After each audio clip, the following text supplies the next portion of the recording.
Honda Civic SR Orignasan Bercelo. 50K siya each. Ano yung mags? Oo. 50,000 times 4, di almost 200 na yan. Main event, pwede natin masilip makina. Sige, boss. Ito na. Ito boys, never ko pa nakita to Pang! Damn! Halos asking ko naman kasi dyan ay nasa 3. 3 million. Oo. Kasi hindi naman biro naman talaga na yung laman nito.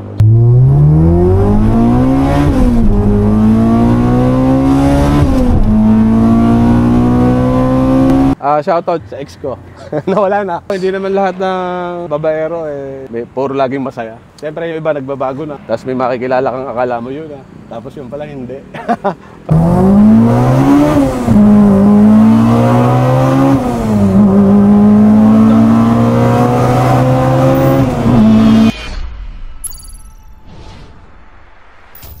Ako nga pala si Tristan, taga dito sa Silang, Cavite. Itong kotse ko is Honda Civic SR Orignasan Bercelo 2000 model. Bali hindi na siya stock engine, so palit engine na siya. Naka K20 Integra Type R galing sa DC5. K-Series. K-Series. Paano nagsimula tong sasakyan mo na to, boss? Dati kasi naka San Bercelo na din ako, na naka B18 si Type R. Na-ibenta ko kasi gusto ko panibagong makina, ma-experience man lang yung K-Series kasi nag-B-Series tayo. Tingnan natin kung ano yung differences nila. Medyo malayo talaga. Kumbaga there's no replacement for displacement. Galit talaga, boss. Galit talaga. Piga akong piga, ganon. Kasi 2.0 siya. Masasabi ko lang dito, kung hindi mo siya pinapaputok yung VTEC, tipid lang siya sa gas. Pero yung VTEC ng K-Series, boss, ramdam din? Ramdam. Kahit ay VTEC? Oo. Ay VTEC na yung K-Series, di ba? Oo. Pagdating sa pintura, ano to? Repainted, or paint, ano yan? Parang nung nakuha ko siya ganyan pero ang sabi nung dating may-ari, parang na-repaint siya sa Batangas.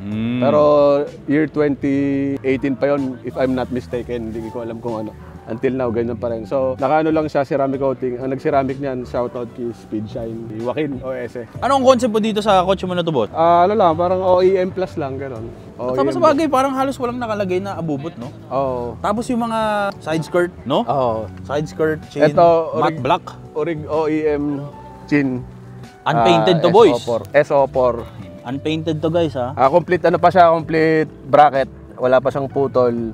So, ito na yung pinakamahirap hanapin sa ngayon kasi talagang rare na yung Origo OEM chin option. Okay, tsaka yung lapat nito, boy. Ako kasi naka-OEM chin din ako. Hindi ko napapakita gaano ka lala yung disalignment ng akin. Pero, eto, boy, so tignan mo. Di mo halos masuksok ng papel, boss, no? Kumbaga, lapat na lapat. Okay, tsaka ang labas sa kasa talaga, boys, ma-share ko lang sa inyo. Hindi body color.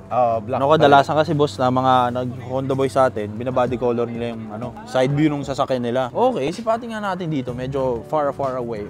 Okay din pala, sir, naka black, Black. Kasi yan talaga yung, kumbaga sa kasa, yan talaga yung pinaka nilabas. Option. Naka-black talaga yung skirt. Okay. So, kumbaga optional naman kung gusto mo talagang i-body color, pero mas gusto ko yung ganyan, parang may dating pag yung OEM look lang. Parang labas kasa, no? Mags natin, ano ang mags natin? Nakaano tayo, Origna Spoon SW388. 16. Na 5 lugs, boss. Nakalimutan mo yung 5 lugs. So, pagang! Naka Type R po tayo na brake sets, tapos naka endless caliper, tapos naka spoon din tayo na lugs, tsaka yung natin, center cap. Kasi ito pag binili sa Japan sa spoon, 50K siya each. Ano yung mags? Oo, isang So, di 50,000 times 4, di almost 200 na yan. Isa-isa mo siyang bibilhin, hindi kasama yung center cap, hindi kasama yung lug nuts, gano'n. Sakit. So more or less mga 300, 350 kasama goma. Kasama goma. Kasi Neoba to kasi AD08. Kasi ako naka TE37 din ako na orig dati, binenta ko kasi nakita ko halos marami na nakaganon. So ako naman, maiba naman, parang ang ganda kasi sa kanya, parang ang concept natin, may mga black siya, pati mags kasama na. Ay, oo nga, no. Ang ganda nung pagkakano kasi, litaw na litaw sa kulay niya. Masyado nang maingay yung kulay. Papantayin natin sa okay nga, pwede. Wala, ito OEM pa rin siya, na Doc VTEC, yung walang salat. Ay, okay. Kasi ako, boys, kung naalala nyo, nagpa-repaint kasi ako, boss, Yung sa akin, may salat.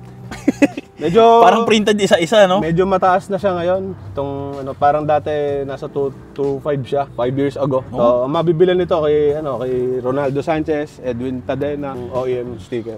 So, ang explanation, boys, hindi siya individual na naka-print, boss, no? Na parang sa computer shop na pwede tayo magpa-print. Ito hindi siya buo. Try natin i-close up, boys, Tsaka may buo yung sticker, no? Buo. Yung kadalasan kasi, boy, sa C, nakaganon na. Kumbaga individually printed. Ito as one siya, boss. Oo, as full na siya. Dami kong natututunan dito sa ikaw ba si Mr. OEM? OEM plus. Ikaw ba si Mr. OEM? Pati yung yung sticker ng spoon, yan. Wala rin siyang salat. Ibig sabihin- Bibili mo rin siya individually. So parang ang presyo niyan is 4,000 apat. Hindi pa to kasama sa mugs pala? Hindi. Kati. Tapos dito sir, ano to, sa spacer? Hindi kasi mababa yung offset ng plus 30 ng SW388. So para kung pumasok siya, magne-negative camber ka. So ang pangit lang na kasi ubusin niyo yung gulong sa loob. So kahit na medyo labas siya, okay lang. Zero rub. Oo. Bakit mo naman nirarub yung Neoban? Pero 205/45, labas siya, boss, no? Labas kasi gawa ng offset ng mag 32. Oh. Mas mababa ang offset, mas malapad. Mas labas, no? Oo. Pagka mas mataas 42, mas pasok siya sa loob. Kasi Mababa. kalimitan na makikita kasi yung SW38 sa FL5 tsaka sa FK8 na Type R. So parang sa mga Civic, SIR or EK, parang madalang lang makakita ng SW388 sa ganitong katawan. Tsaka boy, si molding, no? So, Tsaka pwede bang hawakan? Si pating ganyan, oh. Grabe yung molding, oh. Kaganda lang nito, buhay yung lahat ng line niya. Linya, no? Oo, wala siyang alon. Ayun nga, no? Ilalaban ko siya talaga, lata all the way. Lahat, buong katawan, wala kang makitang masilya. Taya buhay dyan, sir. Ang ganda, no? Iba talaga kapag latag yung boss, no? Yan, naka rin tayo, naka green grass. Yan, may mga rin siya. M2H3.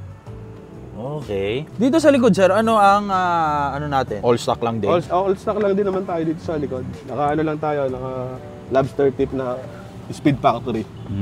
Yan, naihian na. Sir, pag ganyan naihian, carwash agad, gano'n. Kailangan mabasa agad ng tubig. Tubig, medic. Medic, no? Okay, sa taillight, parang brand new rin yung mga yan, sir, no? Kasi siya naka ceramic din siya. So kung ano yung kids ng katawan, siyang din nung sa taillights. Grabe yung kintab, no? Meron na rin siya yung mga sun crack. Meron na rin? Meron akong taillights na binebenta na sariwa talaga. Magkano, sir, yung taillight na? Sa taillight siguro, wala na siyang brand new yan, discontinued na siya. So sa akin is galing siyang Japan, wala siyang crack. O sun crack man lang. So yun, binibenta ko siya kasi hindi na rin naman magagamit.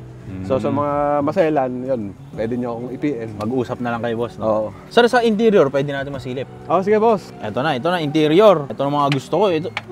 Ay. Okay, ano mga ilan dito, bossing? Ito, naka Orig SR3 na Recaro, black. Kasi depende kasi sa kung anong set ng kung Type R ka ba talaga all the way. So, kung ano talaga yung gusto mong buuin So sa akin kasi pag black, kahit saan kasi siya parang bagay Tsaka masyado na pag red tapos yellow yung no? Oo. Parang hindi match yung yellow sa red. Tapos ito, sir, parang ganda nito. Oo, naka-K-tune shifter tayo. Gaano kaiksiyan? Short shift lang din naman siya. Ang mechanical ng dating, boss, no? Bale, etong engine natin is 6-speed manual. 6-speed? Oo. K20, galing siya sa Integra Type R. DC5, 6-speed siya. Share namin, boys, no? Sa Sunburst na Orig, sir. Since Sunburst to, no? Oo. 2000 ano to, sir? Year 2000. 2000. Silver ang panel niya panels. Talaga. Kasi kaya naman naging ganun siya is limited edition. So parang tingin ko kasi ang nilabas lang na Sunburst Yellow sa buong Pilipinas parang tingin ko 700 lang talaga. All in all, kung hindi ako nagkakamali. Pero may nabibiling ganito, sir, na panel. Kunwari, ako naka 99. Pwede ako bumili ng ganito? Pwede naman, pero yung iba kasi nagpapapaint lang sila. Kasi halos wala naman akong nakita na nagbebenta ng ganito pagkagaling Sunburst. Kinikip nila yon. Kasi yung palatandaan na Orig Sunburst. Yung BTI na Sunburst, naka rin siya, silver din yung panel. Naka lang tayo, naka Civic Type R na gauge na mapula-pula pa. Yan ang labanan dyan, sir, no? Yung pagkapula. Oo. Pagkapusyaw, sir, hindi na. Ayaw na. Medyo ang hinahanap kasi ng iba yung may mapula minsan Sir, ito, sir, tanong ko, bakit nakababa? Para kita lang siya. Yung alin? Yung JDM na sun visor. Kita yung mga nila. Mga sticker? Ay, put. May pag ganun ka bossing, Kahit madilim. Kahit madilim. Hindi ko na inaangat kasi ang purpose talaga yan para pakita yan. Mga hapon, no?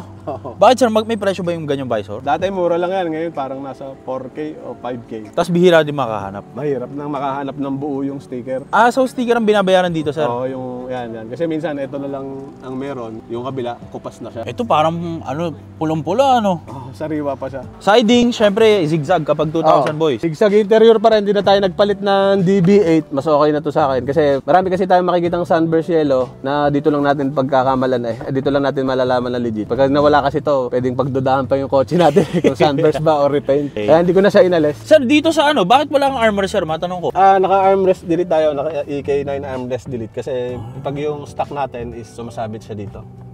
So pwedeng masira to. Okay. So dinilit talaga natin kahit ang hirap. Tiis pogi. Main event, pwede natin masilip makina. Sige, boss. So na, eto boys, never ko pa nakita to. Nakita ko na yung kotse sa labas, pero itong makina, ngayon pa lang namin bubuksan to. Silipin natin. Damn! Sir, grabe. Parang puro carbon to. Ito, yung kanyang manifold, Prakwort, galing din sa ibang bansa yan. Sir, kamusta ang gastusin sa ganito? Hindi biro. Ano to, sir? K20, K24? K20A.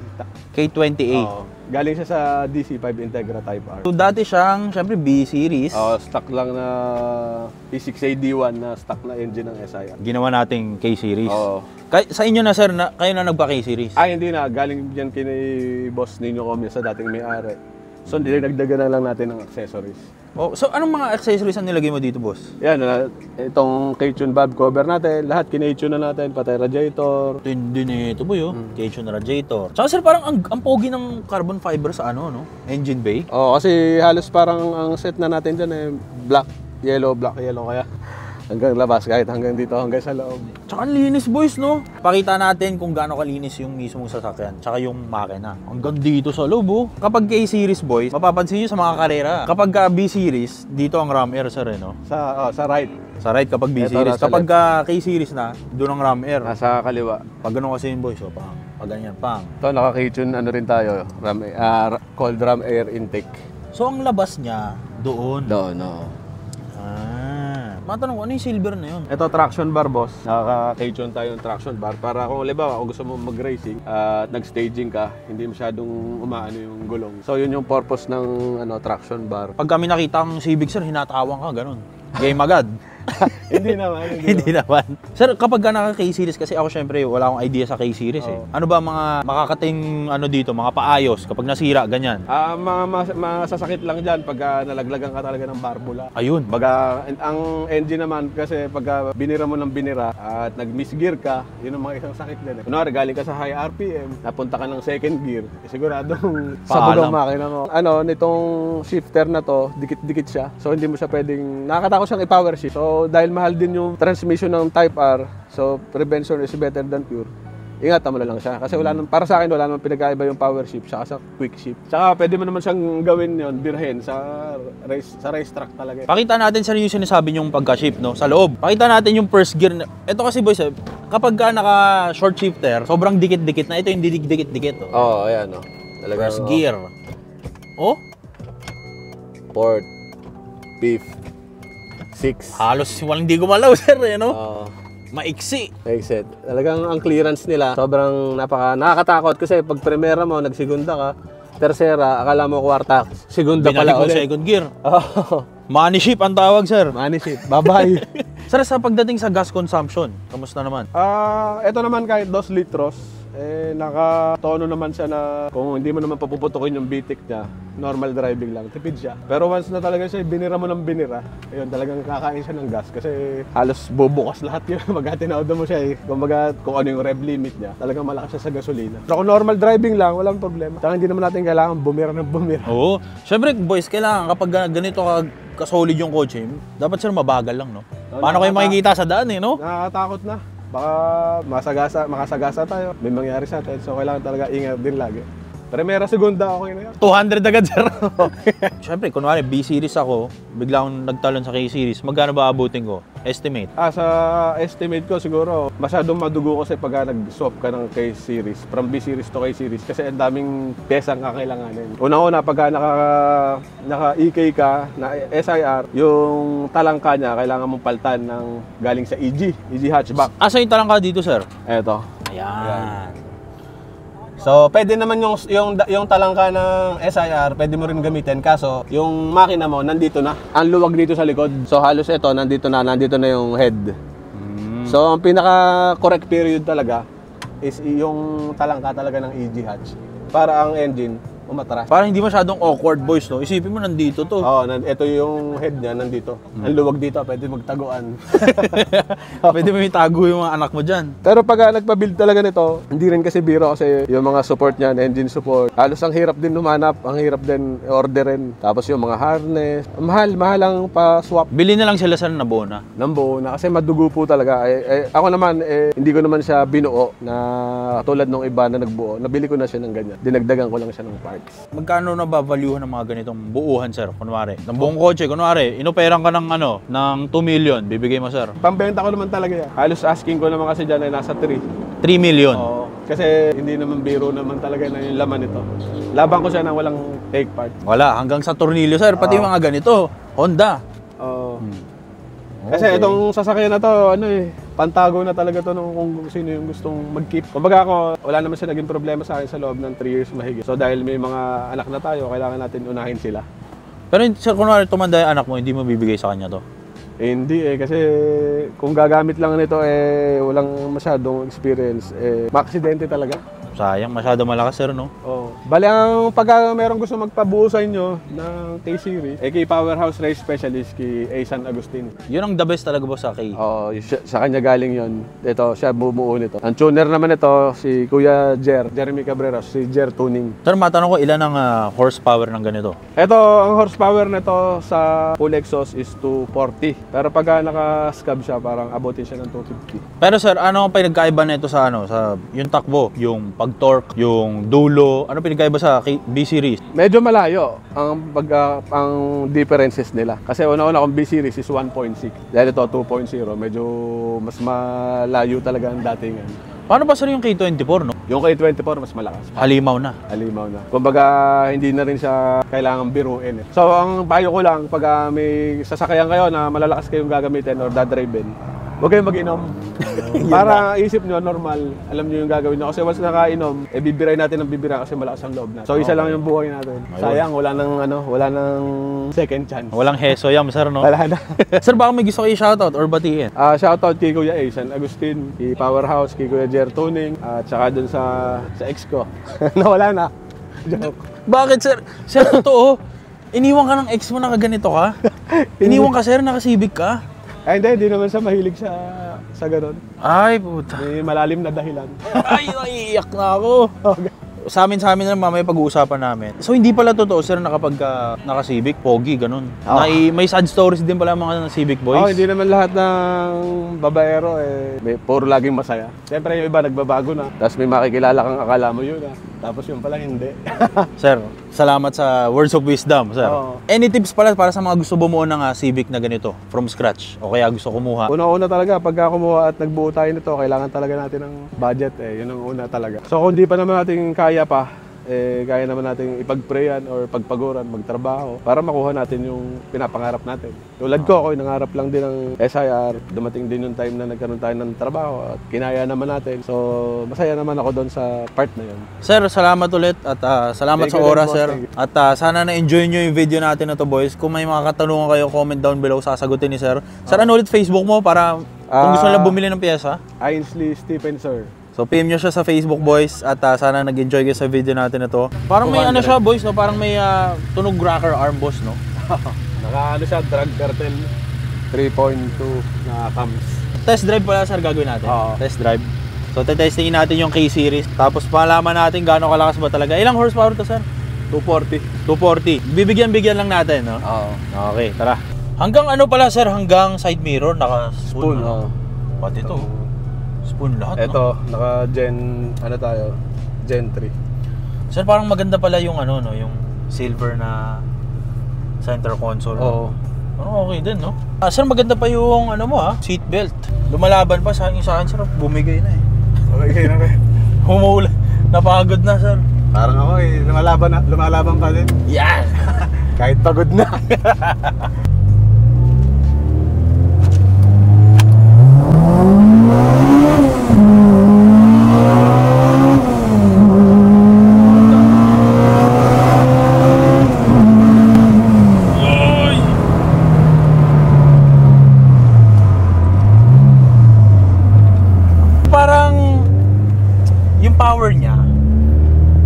the way, meron no, parang ganun. Ito, walang VTEC.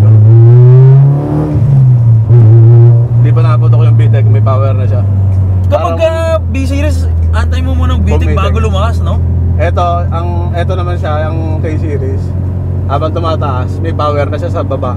Kaya habang nga pataas ako. Dahil din siguro 2.0, no? Tsaka ano, tsaka may something yung kotse na to, parang buo, no? Parang walang ingay. Wala. Parang puro galit ang nangyayari dito sa kalooban, no? Masamaan loob. Masama loob, sir. Bakit naman? Ganyan talaga eh, pag akala mo siya na hindi pala. Masama loob. Anong pinakagusto mo kapag dinadrive tong sasakyan na to? Yung anong pakiramdam? Coaching-coach pa din siya. Wala ka naririnig na kahit ano. Tsaka yung shifter ni Bossing, maganda no kasi malapit lang. Konti lang yung travel time sa pag ganun, no? Oo. Tsaka ang pogi ng shifter, no? Saan magkano yung ganyang shifter? 100. Ha? 100,000 yan? Isang buo na to lahat. Kasi pasama yung mga cable. Parang ayoko ah. Parang hindi pala maganda, sir.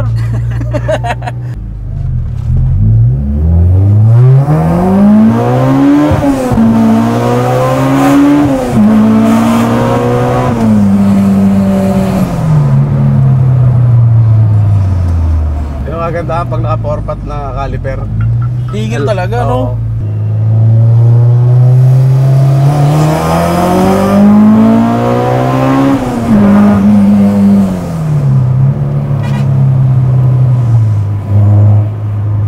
Woo! Damn! Kinakabahan ako, boy!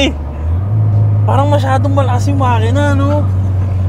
Putang ina. Rinig yung VTEC na okay. Ba't ganun? Akala ko kapag VTEC, sir, parang pitik na lang eh, no? Pag yung sinasabing VTEC, Pag diba? sinabing VTEC, akala ko mahina eh. Maganda pala tumunog ang speed factory, boss, Oo, no? boss. Oo. Kaya boss, ito talagang pag minaneho talaga na nakainom, sa kabilang buhay talaga ang diretso pag hindi ka maingat. Tsaka kailangan ingatan mo, hirap nang bumuo ng ganito. Sayang ang kotse. Kasi di ba nakita mo parang 3,000 lang yung nirelease na SIR dito sa atin sa Pilipinas. Parang ngayon is 1,000 plus na lang yata ha. Hindi ako nagkakamali. Pag sumipa talaga yung VTEC, dito talaga yung ano natin eh. Pag na-reach natin yung VTEC, kahit may problema tayong mabigat, Ay. pagka bumitek, medyo nawawala eh. Ano ba yung ang lungkot na yun kasi, sir? Baka pwede na yung ating i-address kasi. Yung lungkot na yun, talagang hindi na mawala-wala. Gano'n na talaga, no? Imagine 6 years. Oo. Biglang parang candy na nahulog, na Ay, hindi na patay. makita. Wala na lang bigla, parang bula pala, sir. Parang bula, boss. Talagang Ako. Di baling na pagpe-pray, sir, no? Oo. Nasa good hands naman yan. Okay, boys, solid na drive. Let's go!